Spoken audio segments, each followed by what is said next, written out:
네, 안녕하세요. 정설영 수의사입니다.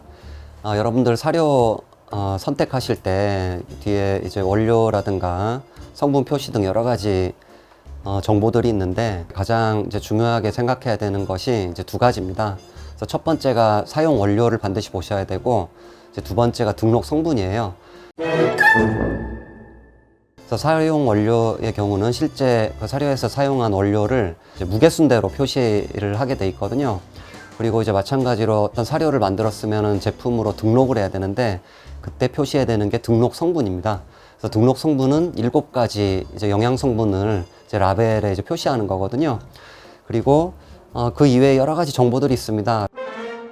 제조사 정보라든가, 그리고 이제 여러 가지 마케팅적 요소들이 있거든요. 이 사료는 어디에 도움이 된다는 형태의 그런 정보들, 또는 어떤 성분이 어디 도움이 된다라는 그런 정보들이 있거든요. 이러한 마케팅적 정보들은 별로 도움이 되지 않습니다. 중요하게 생각해야 될 거는 사용 원료하고 등록 성분이다. 그래서 예를 들어 마케팅적인 부분을 우리가 배제해야 되는 이유를 먼저 말씀드리면은, 여기 보여지는 도표가 있죠. 이 왼쪽에는 이제 마케팅적 정보고, 오른쪽은 이제 원료와 등록 성분에 대한 정보거든요. 좌측에 이제 마케팅 정보를 보게 되면은 오메가3는 여기 피부 염증 완화라고 이제 써 있잖아요. 그러니까 오메가3는 염증 완화 작용이 있습니다. 그래서 이 자체는 맞는 말이에요. 그런데 이제 오른쪽에 표를 보시면은 원료랑 성분을 보시게 되면은 오메가3 원료가 없습니다. 그래서 여기 연어분이라고 나와 있잖아요. 사실 연어분은 개육분처럼 수분하고 기름을 빼고 남은 것을 고온으로 열 처리한 식재료 또는 원료를 말하는 거거든요. 그래서 영어로 만약에 표현한다면 세먼, 밀이 되겠죠. 그리고 두 번째 마케팅 정보를 보시게 되면은 리놀렌산과 아연은 피부 보습, 윤기 강화에 도움을 준다라고 되어 있는데, 맞는 말입니다. 리놀레산 또는 리놀렌산 중에 이제 감마 리놀렌산 같은 경우는 피부에 도움을 주거든요. 그리고 아연 또한 피부 건강에 도움을 주는 성분이 맞습니다. 그렇다면은 이 성분들이 충분히 그 사용 원료에 표현이 돼야 되겠죠. 그런데 이제 오른쪽 원료 정보를 보게 되면은 리놀렌산을 따로 넣어주지 않는 것을 우리가 확인을 할 수가 있고요. 그리고 마찬가지로 옥수수가 원료로 들어가 있으니까 옥수수에 조금 있을 텐데 아마도 굉장히 미량일 것이다. 그러므로 맞는 말을 한 마케팅 정보지만은 실제 그 제품이 그러한 효과 있는 성분들이 충분히 들어있지 않다라는 거죠. 그리고 또 이제 마찬가지로 세 번째 보시면 고급 단백질원을 사용했다라고 표현돼 있잖아요. 근데 이제 연어분은 우리가 이제 오메가3 영양제를 만들기 위해서 오일을 빼고 남은 어떤 그런 분말원, 연어분이죠. 어분이라고도 하고, 기름하고 수분을 빼고 말려서 이제 파우더 형태로 만든 거기 때문에 아마도 뼈가 들어갔을 것이고, 이는 우리 사람이 주로 사용해야 되는 그런 성분들을 제거하고 남은 어찌 보면은 이제 버리는 것일 수도 있거든요. 이거를 사용했을 것이다. 그리고 이제 마지막에 황산화 효과에 대한 얘기가 나오는데, 비타민 E는 당연히 아주 중요한 항산화 영양소입니다. 비타민 E는 항산화 기능이 있는 게 맞습니다. 매우 중요한 항산화 영양소거든요. 그리고 이제 원료에 보시면은 비타민 E가 적혀 있습니다. 그래서 4개 중에서 하나는 그래도 맞는 말을 했다라고 생각할 수가 있습니다. 하지만 그래도 여기서 또 체크를 해봐야 되는 거는 과연 비타민 E가 얼마 들어있느냐거든요. 그래서 실제로는 그 비타민 E를 넣었다면은 킬로그램당 얼마 정도까지 넣어줬다라고 표현하는 것이 훨씬 더 객관성 있는 정보겠죠. 어느 정도 충분한 양이 들어가서 효과가 도출이 될 것이기 때문에 그 양을 보호자분들께서는 좀 확인을 하시는 게 좋다. 그래서 이제 결론적으로 제가 드리고 싶은 말씀은, 이제 마케팅적인 요소에 너무 속지 마시고 좀 더 면밀하게 그 제품을 바라보시면서 이제 일종의 이제 매의 눈을 가지고 가시는 게 좀 더 필요하겠다라는 것입니다.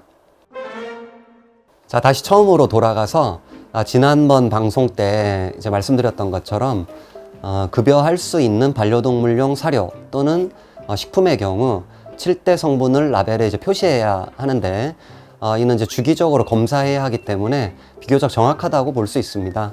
이 7대 성분은 이제 수분, 그러니까 물이죠. 조단백, 조지방, 그리고 조해분, 조섬유, 칼슘, 인을 이렇게 이제 7개를 얘기를 하는 거고, 이 성분 함량이 사용한 원료와 비교해가지고 어느 정도 일치해야 하는데 그렇지 않은 경우가 있다라는 거죠. 특히 이제 주의 깊게 봐야 할 것이 칼슘과 인입니다. 자, 여기 아래 라벨을 보시게 되면 우선 성분을 보게 되면은 칼슘 1.45%라고 돼 있고 인이 1.2%라고 돼 있죠. 그래서 칼슘의 함량이 1% 그리고 인의 함량이 0.8% 이상이면은 칼슘과 인이 비교적 많이 함유되어 있다라고 볼 수가 있습니다. 만약에 살코기만을 사용했다라고 한다면은 살코기는 칼슘이 거의 없고 인이 좀 풍부하게 들어있는 식재료입니다. 그럼에도 불구하고 살코기를 100% 사용하여도 인의 함량이 0.8%를 넘기가 쉽지가 않거든요. 그러므로 칼슘과 인이 많다라는 거는 인산 칼슘이라든가 뭐 다른 형태로 미네랄의 형태로 이제 집어 넣어줘야 되는 것이고, 그게 아니라면은 뼈가 들어간 원료를 사용했다는 것입니다. 그래서 이 사료, 이제 보여지는 이 사료의 1원료는 램밀로 되어 있고, 이는 이제 양고기 육분이라고 우리가 번역을 할 수 있거든요. 그 다음에 쭉 제가 한번 읽어보겠습니다. 그 다음 이제 쌀, 귀리, 쌀겨, 아마씨, 닭고기 지방, 효모, 레시틴, 양고기 향미제, 콜린, 콜린은 비타민 B의 일종입니다. 그리고 아스코르브산 또는 아스코르빅산은 비타민 C의 다른 표현입니다. 그리고 아연, 육화 같은 경우는 이제 사료회사에서 많이 넣는 성분인데 변냄새를 좀 줄여주려고 넣는 용도이고요. 그리고 비타민 E, 망간, 코발트, 바이오틴은 비타민 B7하고 같은 겁니다. 그리고 비타민 A, 판토텐산 칼슘 해서 이때까지 칼슘원이 나오지 않다가 이제 칼슘이라는 용어가 나오기 시작했죠. 하지만 이 판토텐산 칼슘은 다른 말로 이제 비타민 B5를 얘기를 하는 거고, 근데 판토텐산 자체의 형태가 아니라 칼슘을 붙인 형태로 사료 원료에 넣어지게 되고 굉장히 미량을 넣어주게 됩니다. 아까와 같이 그런 많은 양의 칼슘 함량을 만들어낼 수가 없습니다. 그리고 이후에 나이아신, 이건 비타민 B3를 다른 말로 나이아신이라고 하고요. 피리독신, 비타민 B6입니다. 그리고 사야민, 티아민이라고도 하고 비타민 B1의 다른 말이고요. 비타민 B12, 계속 비타민 B를 쭉 풀어 쓰는 거죠. 그 다음에 비타민 D3, 리보필라빈도 비타민 B2 같은 거고요. 그 다음에 이제 메시오닌, 메나다이온은 이제 합성 비타민 K를 얘기하는 거고, 비타민 K3라고도 얘기를 합니다. 그리고 엽산, 이것도 비타민 B9이죠. 그리고 구리, 셀레늄, 그리고 마지막으로 요오드와 칼슘.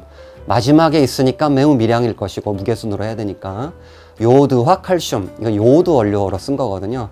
굉장히 미량이 들어가야 됩니다. 요오드는 좀 주의해야 되는 영양소거든요. 그렇기 때문에 여기 들어있는 칼슘은 굉장히 미량이다. 그러므로 별도로 칼슘이 들어갔다라고 볼 수가 없죠. 그래서 결론적으로 칼슘이 1.45%, 인이 1.2%를 제공하기 위해서 따로 들어가야 될 칼슘과 인의 원료가 없다라는 거죠.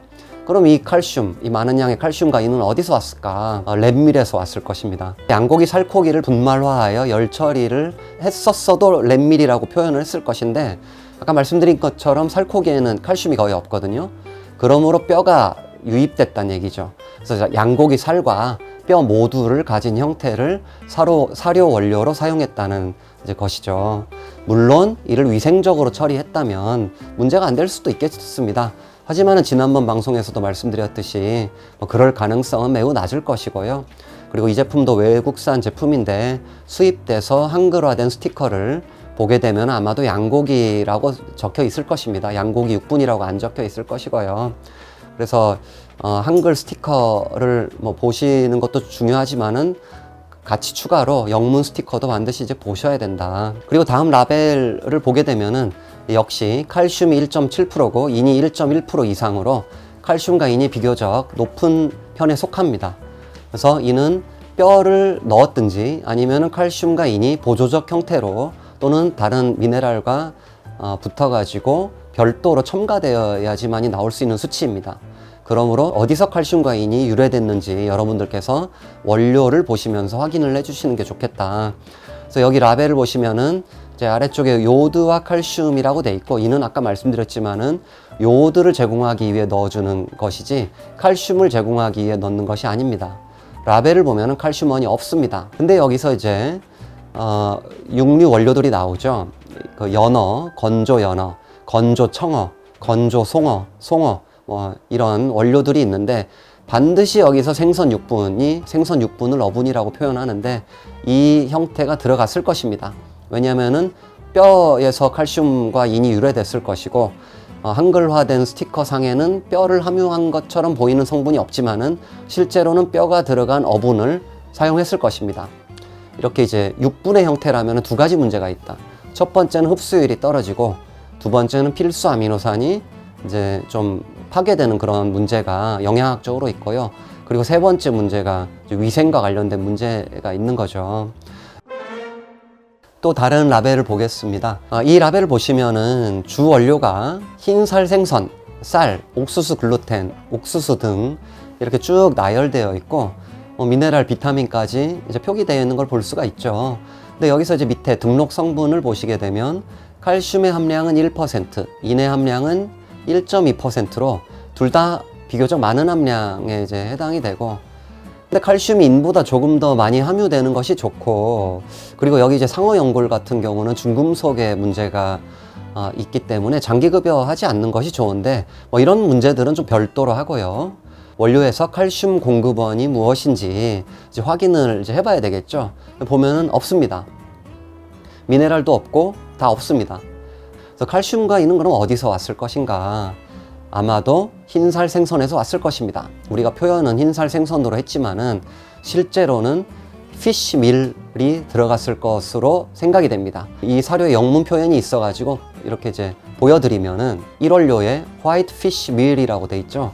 특히 수입산 상업 가공 사료의 경우 위와 같이 영문 표기가 한글 표기와 달리 해서 표현되는 경우가 꽤 있거든요. 그래서 반드시 여러분들이 확인을 하셔가지고 좀 살펴보는 것이 도움이 되겠습니다. 그 추가로 이제 위 사료는 사실 정말 먹이지 말아야 되는 사료입니다. 칼슘과 인의 균형이라든가 중금속 상어를 썼기 때문에 일시적으로 먹이는 건 괜찮아요. 근데 장기적으로 주식으로 먹인다면은 중금속은 체내에 쌓이는 유해 물질이기 때문에 반드시 이제 조심해야 되고, 그리고 이제 이런 표기의 문제 이외에도 마늘이 이제 들어갔고, 여기 보시면은 사실 뭐 이제 2번 들어갔죠. 좀 말이 안 됩니다. 그리고 한글 표기에는 마늘이 안 적혀 있고 영문 표기에만 들어가 있고 뭔가 좀 뭐 사기를 치고 있는 거죠. 대충 만든 겁니다. 이런 사료를 어떻게 애들한테 먹이겠습니까?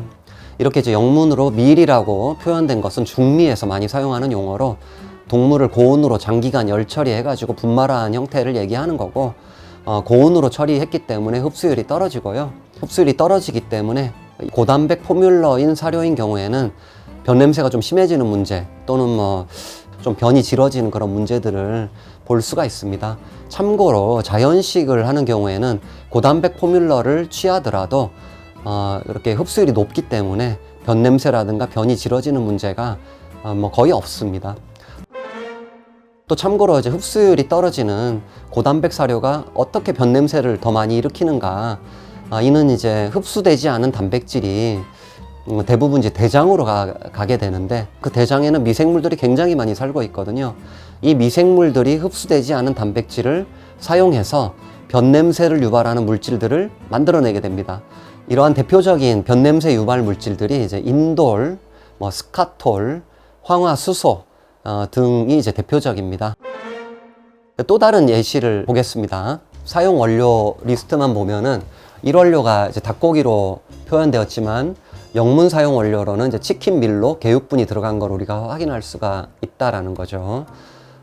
그래서 이제 실제 이 사료는 한글 사용 원료에 닭고기라고 표현하면 안 되죠. 개육분이라고 명기해야 하는 이제 그런 형태죠. 그래서 두 개 다 보셔야 됩니다.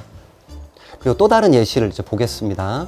여기 이제 수입 배합 사료인데 이 사료의 경우에도 칼슘과 인이 비교적 높은 형태죠. 1.2% 이상, 0.95%인데 뭐 거의 1% 이상이니까 쭉 보시면은 별도로 이제 미네랄의 형태로 넣어져 있지 않은 것을 확인할 수 있습니다. 즉 뼈를 통해 칼슘과 인이 제공되었을 확률이 매우 높고 육분을 넣었을 확률이 굉장히 높다라는 거죠. 한글 성분을 봤을 때는 육분을 쓴 것 같지 않지만은 육분을 사용했을 가능성이 매우 높은 사료입니다.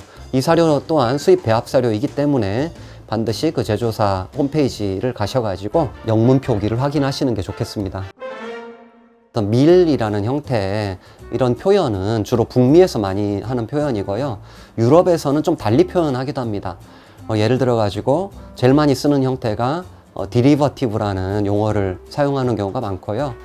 또는 dehydrated meat protein이라는 형태로 사용하는 경우도 있고요. 예를 들어 가지고 치킨 밀이라는 표현을 유럽에서는 dehydrated chicken protein이라고 기술하기도 합니다.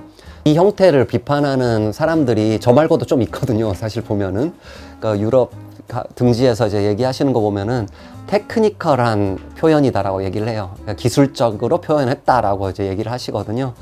안 좋은 형태의 그 식재료를 좀 뭔가 잘 모르게 이렇게 좀 표현했다라고 저는 그렇게 생각합니다.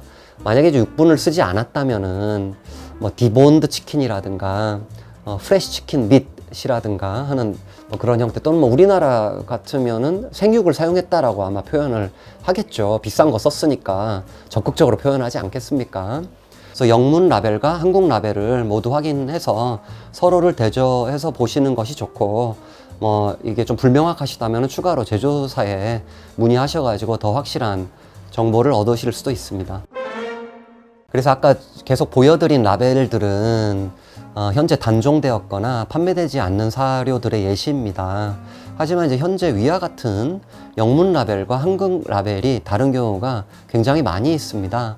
그래서 이제 보호자분들께서는 그러니까 수입 사료를 먹이시는 경우에는 반드시 한글 라벨과 함께 영문 라벨을 확인하셔가지고 마치 이제 저품질의 단백질을 사용했음에도 불구하고 고품질로 표현됐는지 여부를 반드시 확인하셔서 그런 사료의 질적인 부분을 스스로 평가하셔가지고 좀 안 좋은 것들은 좀 솎아내시고 좀 좋은 쪽 위주로 급여하시기를 바랍니다. 네, 감사합니다.